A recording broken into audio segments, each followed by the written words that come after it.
Chers amis, bonjour à tous. Vous savez que demain, nous lirons les parachiotes de Acharé et Kedoshim. La paracha de Kedoshim, la deuxième paracha que nous lirons, traite de 51 mitzvot, 51 actions que Dieu nous a demandé de réaliser.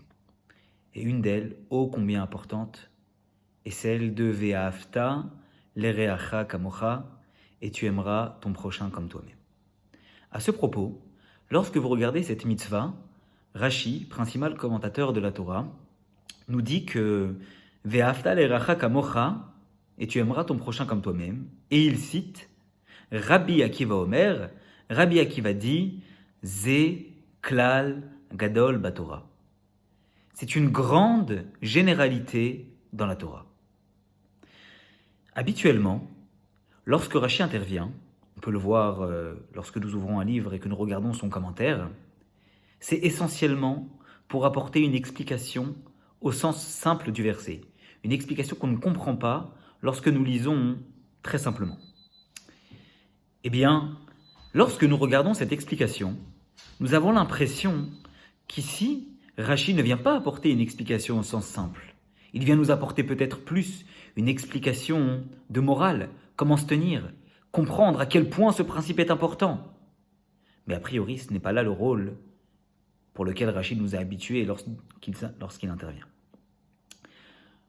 On peut donc dire que très certainement, ici Rashi vient nous expliquer quelque chose que nous n'apercevons pas au premier abord, mais si nous nous questionnons peut-être un peu plus, nous allons remarquer qu'il y a certainement des sous-entendus auxquels nous n'avions pas pensé initialement. Alors regardons peut-être de plus près.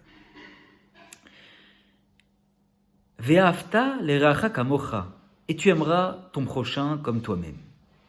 Zeklal gadol batorah, c'est un grand principe de la Torah. Ok, très bien. En ayant une vision peut-être un peu plus globale de la Torah, nous nous souvenons que dans Psachim, dans le Talmud, Masechet Psachim, il est écrit qu'en général, lorsque la Torah peut enseigner plusieurs commandements positifs, elle le fait et avec joie.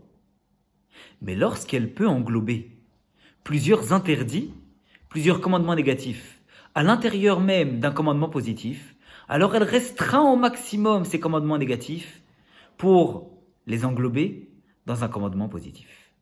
Et là vient la question. Puisqu'il y a le commandement dans la Torah de Ve'ahavta l'ereacha kamocha, tu aimeras ton prochain comme toi-même, il englobe tellement de commandements. Et tu ne voleras pas, et tu ne tueras pas, et tu respecteras, ne te manqueras pas de respecter ton prochain, etc., etc. Tous ces commandements-là qui sont liés au respect de l'être humain, si on aime son prochain comme soi-même, on ne risque pas de les transgresser. Ils sont donc inclus dans le commandement de Ve'ahavta l'ereacha kamocha. Et en application de ce principe cité dans le Talmud dans Masechet Psachim, il aurait tout simplement fallu dire ce commandement, et tu aimeras ton prochain comme toi-même, et ne pas citer tous les commandements négatifs qui font référence au respect et à l'amour de son prochain. En vérité, pour répondre à cette question, Rashi intervient. Et Rashi nous dit Ve'ahavta l'ereacha kamocha. C'est un grand principe, c'est un grand cas général de la Torah. Rappelons-nous, à plusieurs endroits, la Torah cite des règles générales et seulement ensuite aborde les détails des cas particuliers. Prenons l'exemple dans la parashat Mishpatim. Lorsqu'une personne garde quelque chose à son ami et qu'on s'aperçoit par la suite qu'en fait, lorsque son ami revient et lui réclame cette chose, il lui dit « on me l'a volé ».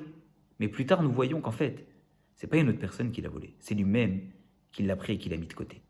La Torah nous dit que ce soit un objet, que ce soit une bête, que ce soit un vêtement, quelle que soit la chose dont nous parlons, eh bien, il devra, après convocation des deux témoins et preuve apportée, payer le double.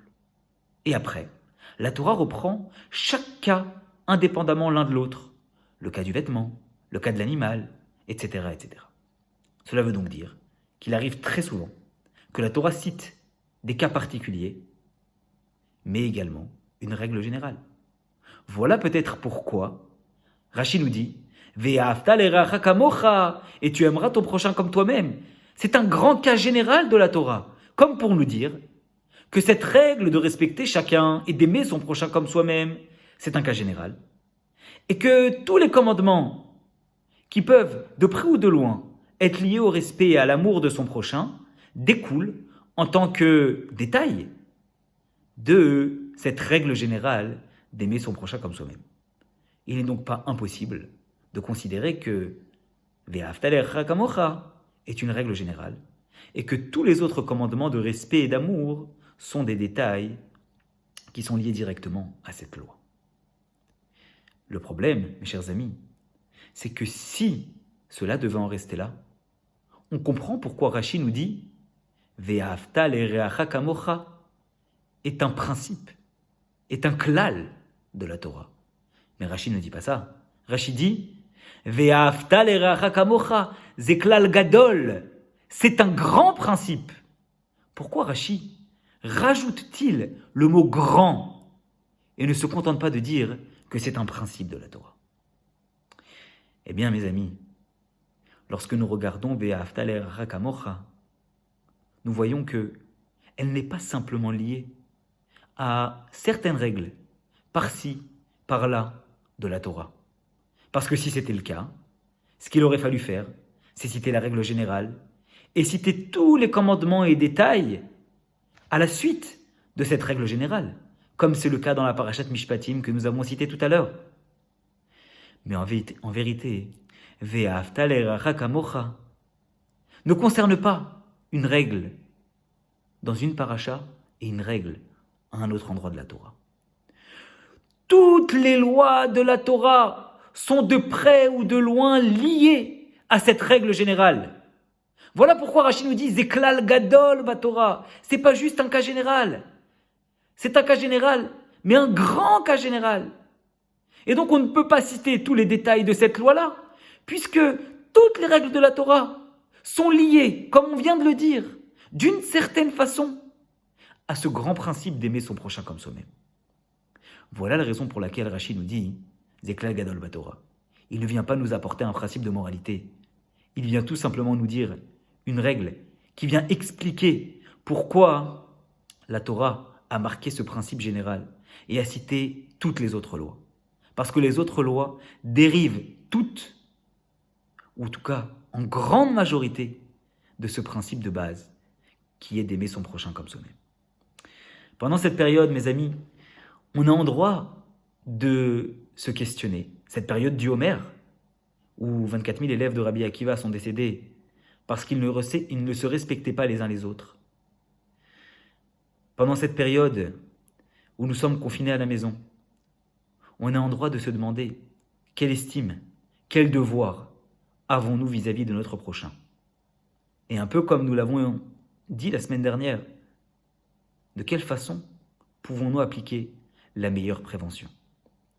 Eh bien mes amis, tout ce qui se passe dans ce monde doit nous apporter leçons et enseignements.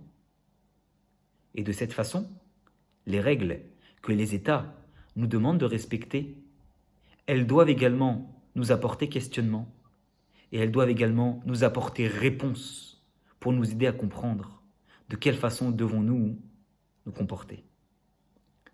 Mes amis, lorsque nous sommes en train d'augmenter nos cours par une application qui s'appelle Zoom, c'est pas juste une application comme ça. Zoom veut dire ne pas se contenter de regarder une personne, ce qu'elle vaut extérieurement. Réussir à percevoir ce qu'une personne vaut au fond d'elle-même. Elle a une neshama, elle a une âme juive. Nous nous devons de la respecter pour ce qu'elle est, pas pour ce qu'elle prétend être ou pour ce qu'elle nous donne comme vision d'elle-même de l'extérieur. Essayons de creuser un petit peu plus, nous poser les bonnes questions pour juger chacun et chacune de la meilleure des façons. Lorsque l'État nous demande de respecter des mesures de distanciation sociale, c'est pas pour faire de l'air à chacun ou pour dire je veux m'éloigner au maximum. C'est surtout pour donner la place à chacun. La place à chacun de pouvoir s'exprimer et ne pas engloutir une personne en voulant à tout prix montrer que c'est nous qui avons raison. Non. Chacun a le droit de s'exprimer. Chacun a le droit de donner son avis. Et si Akadosh Baruch Hu a créé une multitude de personnes, c'est pour que chacun puisse exprimer son avis. Chacun donne une vision de ce qu'il pense. Et tous ensemble, trouvons un consensus, d'après les règles de la Torah, pour trouver une vision générale, une vision globale, mais en respectant chacun. Lorsque les États nous demandent de mettre un masque, c'est pas pour se protéger des autres, ou uniquement pour se protéger des autres. C'est également pour faire attention aux choses que nous allons faire sortir de notre bouche. Mettre un masque sur notre bouche, c'est réfléchir avant d'incriminer, réfléchir avant de juger. C'est là le plus important. Et surtout, lorsque l'État nous demande de respecter les consignes du ministère de la Santé, c'est surtout nous rappeler que nous avons un bon Dieu. Nous avons Akadosh Baruch Hu qui édite des lois. Elles sont toutes pour notre bien. Et s'il nous demande de les respecter, c'est pour notre bien. Alors mes amis, en faisant n'importe quel mitzvot de la Torah, on réalise une part d'aimer son prochain comme soi-même, comme nous venons de le dire. Mais en réalisant le commandement d'aimer son prochain comme soi-même, on réalise une part de toutes les mitzvot de la Torah. Retenons cela, Parashat Kedoshim, cette période du Homer. Aimons-nous réellement les uns les autres. Respectons-nous. De cette façon, nous réaliserons une part de toute la Torah, nous aurons un mérite supplémentaire et nous mériterons Mashiach et le troisième temple. Shabbat Shalom à toutes et à tous.